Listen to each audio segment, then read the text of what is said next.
नमस्कार, हिमाचल बुलेटिन में आपका स्वागत है। पेश है आज के समाचार। मुख्यमंत्री श्री जयराम ठाकुर ने गत सायं हमीरपुर में सुजानपुर के राष्ट्र स्तरीय होली मेले की अंतिम सांस्कृतिक संध्या का दीप प्रज्वलित कर शुभारंभ किया।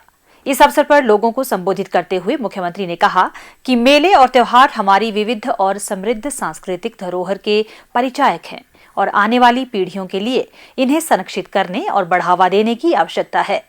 उन्होंने कहा कि कोविड-19 महामारी के कारण पिछले लगभग 2 वर्षों के दौरान अधिकतर मेले और त्योहार व्यापक स्तर पर नहीं मनाए गए। उन्होंने होली के पावन अवसर पर आम जनता, विशेषकर सुजानपुर क्षेत्र के लोगों को बधाई दी। उन्होंने सुजानपुर में हिमाचल प्रदेश राज्य विद्युत बोर्ड लिमिटेड और जल शक्ति विभाग के मंडल खोलने की घोषणा की। उन्होंने पशु औषधालय मझोग सुल्तानपुरी को पशु चिकित्सा अस्पताल में स्तरोन्नत करने की भी घोषणा की। इस अवसर पर मुख्यमंत्री ने मेला कमेटी द्वारा प्रकाशित की गई स्मारिका का विमोचन भी किया।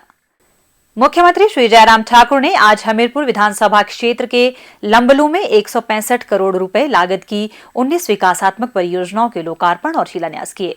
लंबलू में एक जनसभा को संबोधित करते हुए मुख्यमंत्री ने कहा कि संभवतः पहली बार एक ही दिन में 165 करोड़ रुपए की विकासात्मक परियोजनाओं को जनता को समर्पित किया गया है। उन्होंने कहा कि उनके द्वारा आज समर्पित की गई 38 करोड़ 31 लाख रुपए की उठाऊ जलापूर्ति योजना का शिलान्यास 2 वर्ष पूर्व किया गया था। इस योजना के माध्यम से दुघा, पंजाली, कल्लर, कटोचा, कल्लर पुरोता, लंबलू, भाली भिलाड़ा, कंगरू गसोता, भल्ला, जमली मंदिर और थाना गुम्मर गांव को पेयजल सुविधा मिलेगी। मुख्यमंत्री ने लंबलू में प्राथमिक स्वास्थ्य केंद्र और पशु अस्पताल खोलने, पशु औषधालय ताल को पशु अस्पताल में स्तरोन्नत करने तथा राजकीय उच्च पाठशाला पथियान को वरिष्ठ माध्यमिक पाठशाला में स्तरोन्नत करने की घोषणा की। मुख्यमंत्री ने कहा, हमारा आपकी बात का बजट आप लोगों ने देखा हुआ कि गरीब लोगों के लिए एक मजदूर की दिहाड़ी हमने बढ़ा करके अब की बार हमने 50 रुपए बढ़ाई दिहाड़ी और महीने का मतलब हुआ कि 1500 रुपए को उसको एक मजदूर को लाभ उसका होगा 1500 रुपए। 4,500 से ज्यादा का महीने का लाभ जो है वो एक मजदूर को हमने करवाया। हमारी आशा वर्कर के लिए 1825 रुपए का हमने इस बार एक साथ हमने बढ़ोतरी की। आंगनबाड़ी वर्कर के लिए हमने 1700 रुपए की एक साथ बढ़ोतरी हमने आपकी बात की। बिजली का जो 60 यूनिट से कम खर्च करेगा उसके लिए बिजली बिल्कुल फ्री दी और बिजली का बिल उसको शून्य आएगा, जीरो बिल आएगा। जीरो बिल के साथ जो है बहुत सारे घर ऐसे गरीब लोगों के घर हैं जहां पर बिजली की कंजम्पशन 50 यूनिट होती है, 60 यूनिट होती है। तो 60 यूनिट का मतलब है 3 बल्ब 4 बल्ब जिस घर में लगते हैं उनको कोई भी बिल नहीं आएगा, जीरो बिल होगा, उनको बिजली मुफ्त। हमने हिमकेयर की शुरुआत की और मुझे इस बात की प्रसन्नता है 2,25,000 के करीब हमने गरीब लोगों का इलाज उसके तहत पूरा कर दिया। एक पैसा लिए बिना उसका हिमकेयर का कार्ड बना हुआ है। हॉस्पिटल में गया, बीमारी है, ये बीमारी है, इसका ये ट्रीटमेंट होगा, इलाज हुआ, सब के घर गया। 3,25,000 गैस के चूल्हे घर में पहुंचाए। हिमाचल पूरे देश में पहला राज्य बना जहां एक भी घर ऐसा नहीं है जहां पर गैस का चूल्हा नहीं है। और अब की बार हमने और प्रावधान किया कि गैस के चूल्हे के साथ कुछ माताओं बहनों ने कहा कि अगर सिलेंडर भी मिल जाए तो अच्छा रहेगा, तो सिलेंडर का भी इंतजाम किया है। ऐसी एक नहीं अनेक योजनाएं और ऐसी योजनाएं जो गरीब के लिए, हमारे गरीब परिवार की बेटी की शादी होती है, बीपीएल परिवार की है, हमने तय किया वो किसी भी जाति से है, किसी भी समुदाय से है, लेकिन गरीबी रेखा से नीचे है, उस बेटी की जिस दिन शादी होगी तो हिमाचल प्रदेश सरकार की ओर से हम 31,000 का शगुन हम देंगे, शगुन योजना बना सकते। उन्होंने कहा कि वर्तमान प्रदेश सरकार का प्रथम निर्णय वृद्धजनों के उत्थान और बेसहारा पशुओं को आश्रय प्रदान करने के लिए समर्पित था। उन्होंने कहा कि गौ अभ्यारण्यों और गौ सदनों में प्रति मवेशी प्रति माह 500 रुपए प्रदान किए जा रहे थे, जिसे वर्ष 2022-23 के बजट में बढ़ाकर 700 रुपए प्रति माह प्रति मवेशी किया गया है। मुख्यमंत्री ने कहा कि वृद्धावस्था पेंशन की आयु सीमा को बिना किसी आय सीमा के सभी के लिए 60 वर्ष कर दिया है।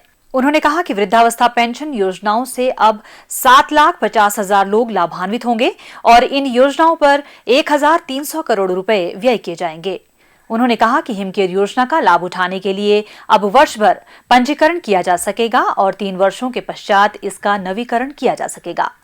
मुख्यमंत्री श्री जयराम ठाकुर ने आज जिला सोलन के अंतर्गत दून विधानसभा क्षेत्र के बद्दी में 88 करोड़ रुपए की लागत की 11 विकासात्मक परियोजनाओं के शिलान्यास और उद्घाटन किए।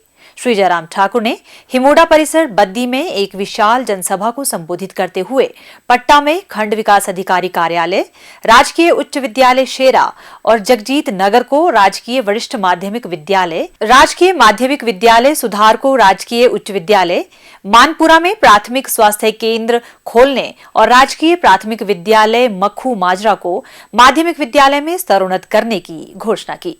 मुख्यमंत्री ने कहा कि यात्रियों को सुविधा प्रदान करने में 12 करोड़ 56 लाख रुपए की लागत से बद्दी बरोटीवाला सड़क पर बलाड़ खड्ड पर निर्मित फुटपाथ वाला डबल लेन पुल 1 मील पत्थर साबित होगा।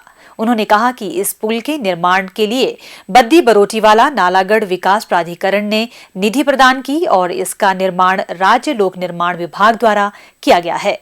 मुख्यमंत्री ने कहा, हमने जनमंच की शुरुआत की, लोगों की समस्याओं का समाधान गांव में हो, घर के करीब हो, हमने उसकी शुरुआत की।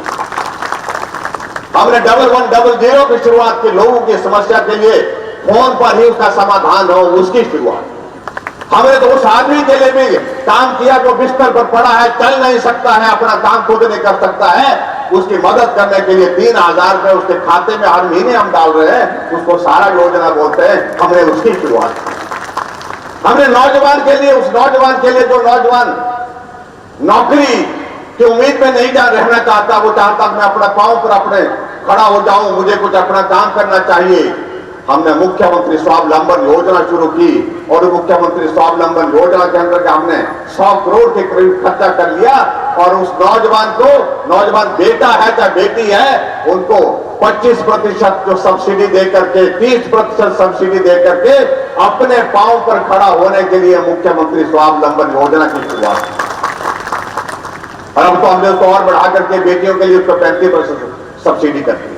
आदरणीय प्रधानमंत्री नरेंद्र भाई मोदी जी का हमारे हिमाचल प्रदेश के लिए बहुत आशीर्वाद रहा। मैं इस बात के लिए उनका हृदय से उनका भी आभार व्यक्त करना चाहूंगा। हमारे union finance minister madam Sitharaman ji का, निर्मला सीतारमण जी का, उनका भी मैं बहुत बहुत आभार व्यक्त करता हूं। उन्होंने तो हिमाचल प्रदेश में इस फाइनेंशियल ईयर में जो है 800 करोड़ रुपए जो है हिमाचल प्रदेश की मदद के लिए दिया है, स्पेशल असिस्टेंस के रूप में दिया। हिमाचल बुलेटिन देखने के लिए सब्सक्राइब करें YouTube channel IPR Himachal, follow करें ट्विटर @DPRHP, लाइक करें Facebook page information and public relations department Himachal Pradesh, visit करें वेबसाइट www.himachalpr.gov.in। इस अंक में इतना ही। कल फिर होगी मुलाकात, दीजिए इजाजत, नमस्कार।